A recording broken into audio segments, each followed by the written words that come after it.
Bonsoir, je suis la maman d'Esther, la petite qui a été violée et tuée au PK12 au Rail. Il était 10 heures lorsque le papa m'a informé de dire que sa maman qui était venue pour le mariage ici doit retourner mercredi sur Oyem. Donc, que les enfants et moi nous devions aller voir ma belle-mère pour dire au revoir. Voici, j'envoie l'enfant à 10 heures chez le boutiquier pour aller acheter le pain comme d'habitude, ce qu'elle a toujours l'habitude de faire. Elle est partie à 10 heures. Je vois 10h39, je commence à tiquer que l'enfant n'a jamais duré comme ça pour aller prendre le pain. C'est comme ça, je me lève, je commence à aller chez le boutiquier.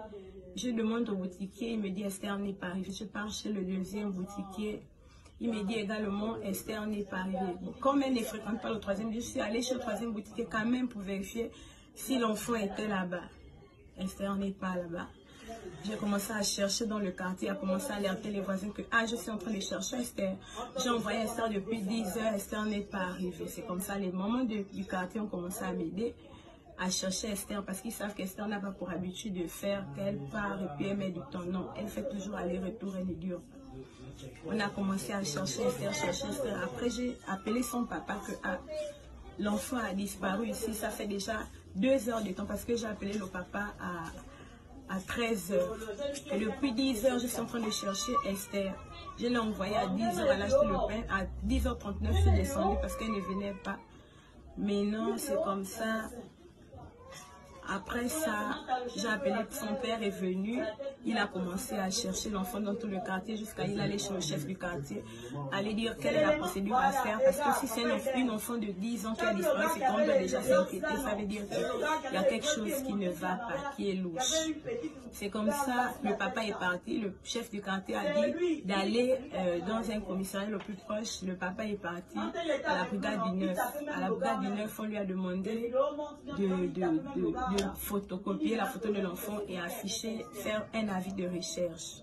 Donc c'est ce que le papa a fait. Mais dans ce temps-là, moi mon cœur n'était pas en paix, je commençais à paniquer et puis j'appelais ma maman de l'église, la femme du pasteur, elle est venue me soutenir et puis après on a réfléchi, on est parti consulter quelque part. Donc nous sommes allés consulter une maman qui nous a dit, la maman nous a dit que l'enfant n'est pas encore mort. Il était 16 heures. Il était 16 heures, on partait à 17 heures. Que l'enfant est dans le quartier, dans une maison à côté de chez vous. Et la maison est en face de chez vous. Elle est détenue par un certain Guéma. Donc, appelez s'il y a des gens là-bas qui commencent déjà à faire le tapage et le monsieur va faire sortir l'enfant. C'est comme ça, on a commencé à appeler le monsieur. Et ma maman également m'appelle depuis Port-Gentil que ils ont fait la même chose, ils sont allés consulter. On a dit l'enfant est détenu par un certain Guéma. Et lorsque nous sommes arrivés avec ma grande soeur dans le quartier et ma maman, on a commencé à faire le tapage dans le quartier, à taper, à crier, faites sortir l'enfant, c'est que l'enfant est là dans une maison, faites sortir l'enfant, on a commencé à taper partout. Tout le quartier s'est mobilisé comme on avait une voiture, la voiture klaxonnait, circulait dans tout le quartier, On a commencé à taper, les femmes sont sorties, ont commencé à venir m'aider à chercher Esther. On a cherché Esther jusqu'à 18h, 19h, on m'a appris que je dois aller au commissariat, aller faire l'avis de recherche, aller expliquer comment ça s'est passé. Je suis partie au commissariat à 19h avec ma grande soeur, ma petite soeur et puis des mamans de l'église et mon petit frère qui conduisait le véhicule.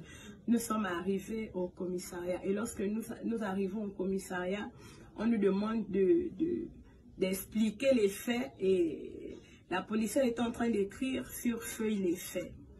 Et pendant que nous étions en train de terminer écrire, on n'a même pas terminé, on reçoit un coup de fil où on nous appelle que l'enfant a été retrouvé.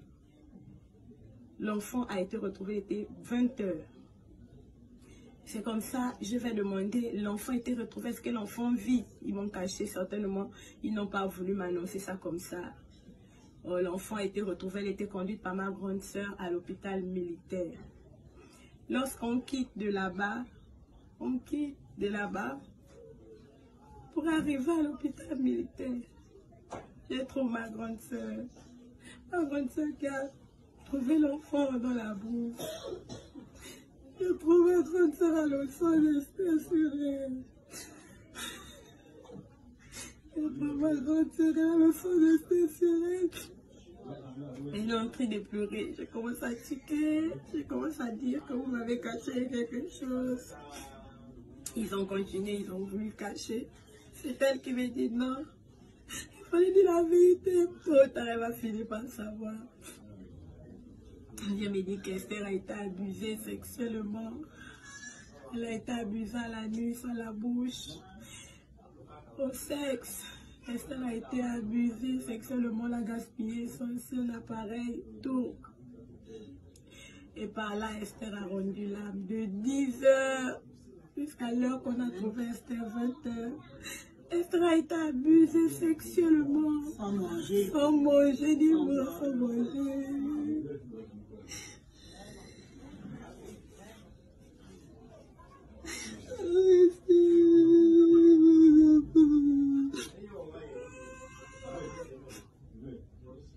Aïe.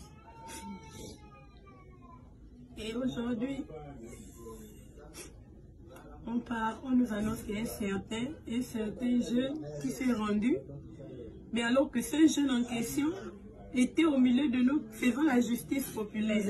Il nous a aidés. Lorsqu'on retrouve Esther, le jeune homme est en train de poignarder le vieux papa qu'on appelle Ngema avec une bouteille cassée. En train de poignarder. C'est ce jeune homme qu'on m'emmène aujourd'hui au commissariat. Ils vont aller voir que c'est lui qui a assassiné Esther. C'est trop louche. C'est trop louche. Et lorsque le jeune homme, on lui pose des questions, il n'arrive pas à identifier Esther. Il ne donne même pas la vie qu'Esther avait, même la somme. Et il me dit Esther avait 7000 et poussières. Esther n'avait pas 7000. Esther est partie chez le boutique avec 2000. 2 billets de 1000 francs.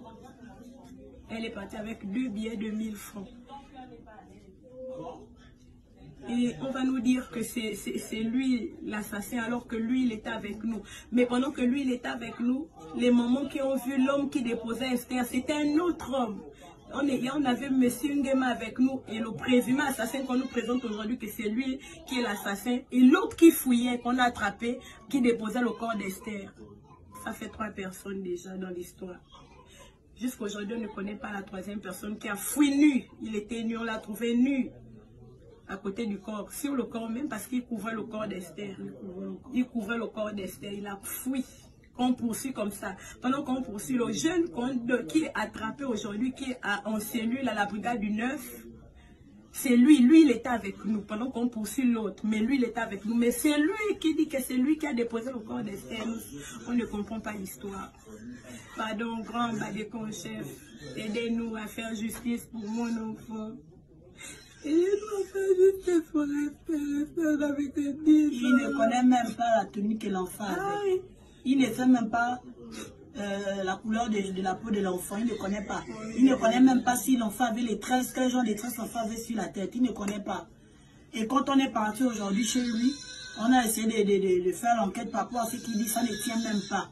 Il dit que non, il a attiré l'enfant dans la maison, il a cogné l'enfant, on a regardé la maison, il n'y a aucune goutte de sang. Il n'y a pas le sang chez lui. Il n'y a pas le sang chez lui. L'enfant avait le sang sur moi, c'est moi qui avais mon enfant.